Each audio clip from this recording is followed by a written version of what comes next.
Dahil sa matinding selos, pinagsasaksak hanggang sa mapatay ng isang lalaki ang dating karelasyon.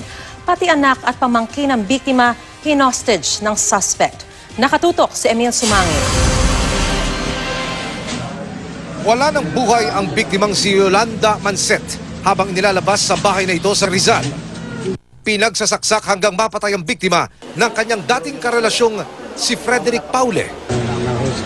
Hinostage pa ng suspect ang anak at pamangkin ng biktima. Inaantay namin yung SWAT. Alangan kayo pasukin kasi mayroon siyang threat na sasaktan yung mga bata. But din yung huli, nagsisisigaw na yung isang victim natin, yung bata.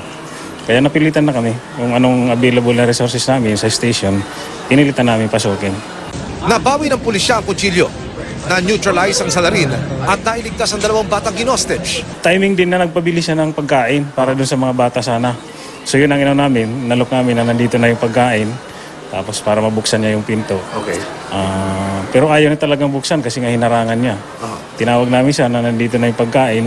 Doon, pinirsa na namin pasukin talaga. Sa presinto, tumulo ang luha ng salarin habang amin siyang kinakapanayam. Nagawa raw niyang patayin ang dating karelasyon dahil hindi niya matanggap na ito'y makikipaghiwalay na sa kanya. Masyado pong magulo yung isip ko. Patawad, Luis, kuya, patawad, patawad. Sobrang mahal ko lang si mama niyo. Alam niyo yan, ginagago niya ako, alam niyo yan. Hindi ko alam bakit din ganun siya. Siguro dahil sa pagsusugal niya. April 15, nagkasundo na raw silang dalawa na maghiwalay. Pero sadyang hindi raw niya matanggap na mauuwi lang sa ibang lalaki si Yolanda.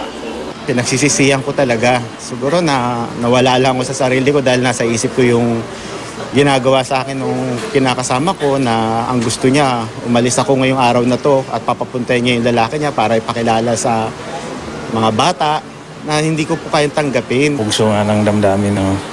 Pero matagal na rin silang hindi magkaigi dahil sa silos, parang gano'n. Murder at illegal detention ang ilan lamang sa mga kasong isasampa laban kay Paule. Emil Sumangil, Nakatutok, 24 Oras.